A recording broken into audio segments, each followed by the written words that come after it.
Okay, so here we go. We're on to question 4. So question 4 is a functions question.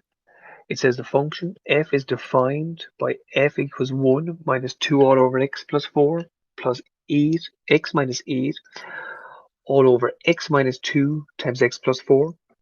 X is an element of the real numbers. X is not equal to minus 4. X is not equal to plus 2. Okay. By forming a single fraction and simplifying, show that f of x can be written as x minus 3 all over x minus 2. So there's a lot of information there, but really what we need to do is simplify this this expression that has 3 different parts to it, all the way down to just this guy here, which is x minus 3 over x minus 2. Okay, what are we going to do? We're going to get ourselves a common denominator. That's x minus 2 times x plus 4. Okay, so I get my common denominator of x minus 2 times x plus 4 for each part.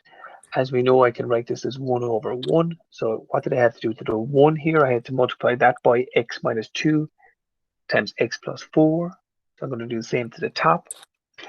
And I'm going to do the same idea all the way through. What did I have to do to x plus 4? Well, I had to multiply that by x minus 2. So I got to do the same to the top.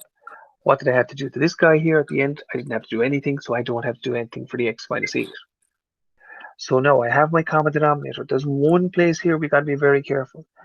So what's happening here? Okay, in my first part here, when I multiply all this out, the x minus 2 times x plus 4, I get x squared plus 4x minus 2x minus 8. I got to be careful here because it's negative. You got to be careful with this sign. Okay, it's negative 2 times x. It's negative 2 times negative 2, which is going to give me a plus 4. And what are we going to have then? A plus x minus 8. Okay, what am I going to get? I'm going to get x squared plus x minus 12 all over x minus 2 times x plus 4. What am I going to get? I'm going to get x minus 3 times x plus 4 all over x minus 2 times x plus 4. The x plus 4s are going to cancel down. And I'm left with x minus 3 over x minus 2, just like what I wanted. And I have that, and it's worth 10 marks. So this is on a 0, 4, 7, 8, 10 scale. So low partial credit here for your 4 marks is a correct common denominator, or a correctly simplified numerator, or an attempt to find both but with mistake made. Okay, so any of those 3 things will get you the low partial credit for 4 marks. Mid partial credit here is a correct common denominator and a correct simplified numerator. So that's mid partial credit for the 7 marks. And then the high partial credit here is a correctly factorized numerator and denominator. So if you got to the stage where you had x minus 3 times x plus 4 over x minus 2 times x plus 4, that would be high partial credit here for 8 marks. Just want to say one thing in terms of the mid and high partial credit on this question.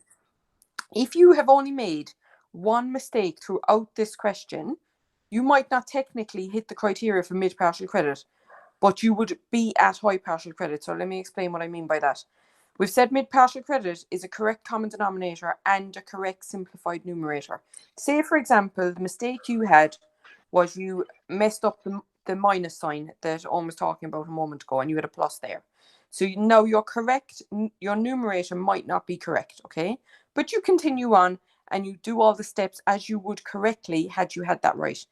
That would only be one mistake, which would knock you back only to high partial credit, okay? So just be aware of that one mistake will only ever knock you back one place, all right? The guides for the low partial credit, the mid, and the high are kind of, if you see those things, you can tick that box, but just be aware of that one mistake rule as well. Andrew, thanks very much. And you know, that's exactly it. Don't be overly harsh on yourself with this. We're looking for fairness here, not absolute. You know, you're not going to be overly harsh on yourself. Okay. Part B. Differentiate g of x to show that the first derivative, g dash or g prime of x, is equal to e to the power of x all over e to the power of x minus 2 to be squared. Okay, so I suppose we better say what's g of x first. So g of x is e to the power of x minus 3 all over e to the power of x minus 2. Okay, so that is what we're going to be differentiating. So again, you're saying to yourself, right, okay, here's my function. What does it look like? Well, it is a fraction. It's saying differentiate. So I'm going to differentiate this fraction. So I know it's going to be quotient rule. Okay, so as I always say to students, this is one you want to do step by step. Okay, you say, okay, what's my numerator? My numerator is u. It's e to the power of x minus 3. So du dx is going to be e to the power of x. What is v? V is equal to e to the power of x minus 2. So dv dx again is going to be e to the power of x. The constants are going to disappear. I know my quotient rule from my table book. It's the bottom times the derivative of the top minus the top times the derivative of the bottom all over the bottom to be squared. Okay, so dy dx is equal to, okay, let's have a look at it. My v is e to the power of x minus 2. My du is e to the power of x. My v is e to the power of x minus 3. And my dv is e to the power of x all over v squared. Okay, so and all, with these, you're always having to keep an eye on the question. Show that g prime of x is equal to e to the power of x all over e to the power of x minus 2 to be squared. So straight away, you're looking at it and saying, okay, I actually have the answer I need for the denominator. So let's keep going here. I multiply through my brackets. I get e to the power of x times e to the power of x, which is e to the power of x to be squared, e to the power of 2x, minus 2 times e to the power of x. I've got to be careful with my signs here because I'm going to get minus e to the power of 2x, and I'm going to get minus 3 times e to the power of x. But you've got to be careful because there's actually two negative signs there. So when you get rid of your bracket at the end, you're going to have, sorry, let me just show you that again. I click all the way back to the start of me. But when you get rid of your bracket here in a moment, what's going to happen is you're going to end up with a plus 3 e to the power of 2x. Now, we got a plus e to the power of 2x. We got a minus e to the power of 2x. So those guys are going to cancel out. We have a 3 e to the power of 2x minus 2 e to the power of 1x. Okay, so what's going to happen here? I'm going to put that together, and I'm going to get e to the power of x.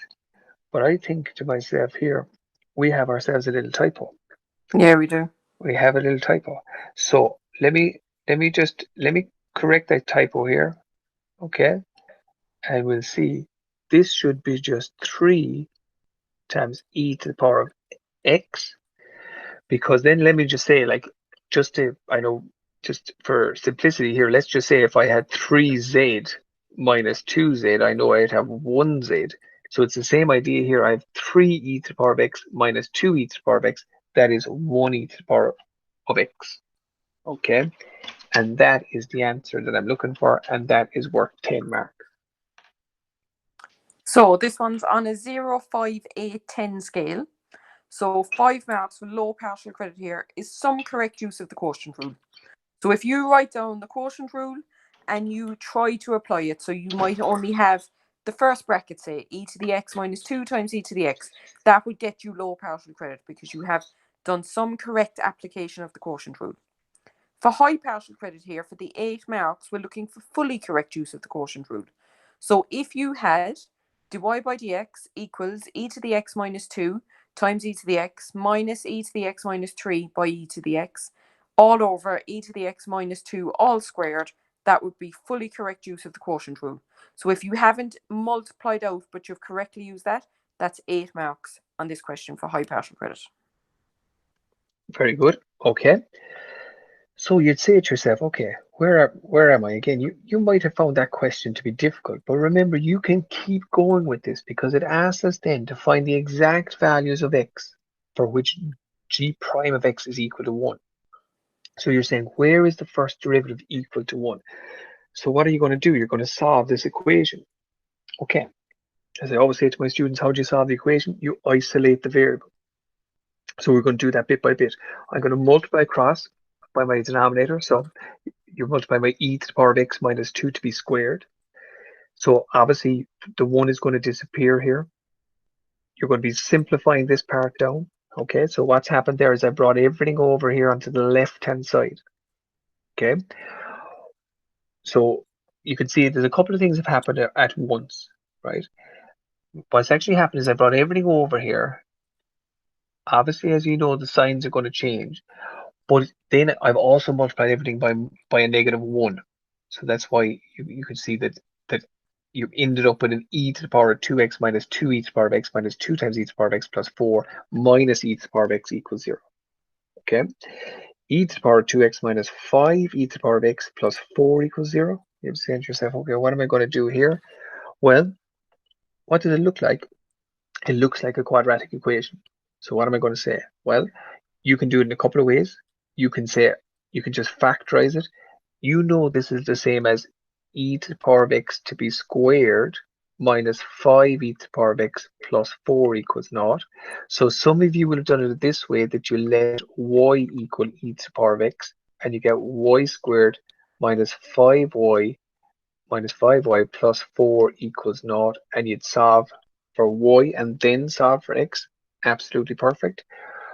But equally over here, what you could do is you could just go say, that, like, in this case, you're treating e to the power of x as if it was something just like y, and you can factorize, and you get e to the power of x minus 1 times e to the power of x minus 4 equals 0. And what you have is e to the power of x equals 1, or e to the power of x equals 4. And now we're going to solve this. So because I suppose we know straight away that any base raised to a power, if the answer is 1, that power must be 0.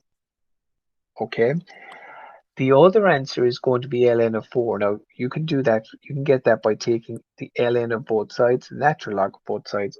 Or what you could do is, what I always say to the students, is what I call the key rule of logs. If you have a to the power of b equals c, you can say that implies the log of c to the base a equals b.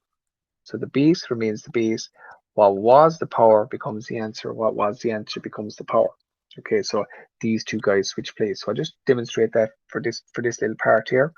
So if you have e to the power of x equals 4, you can say, well, that means the log of 4 to the base e is equal to x.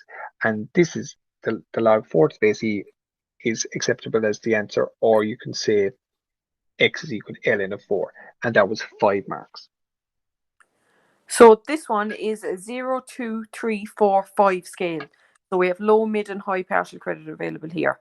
So low partial credit for 2 marks is some correct expansion leading to an equation in e to the x. So if you multiplied across the bottom of the fraction to the other side and tried to use your split and repeat, or multiplying your brackets, any of those things would get you low partial credit here. Mid-partial credit is correctly factorizing their equation, it says in the mark scheme. So correctly factorizing whatever equation you found for e to the x. Okay, so if you made a mistake there, but then you factorize correctly or you solve that correctly, you can have mid-partial credit.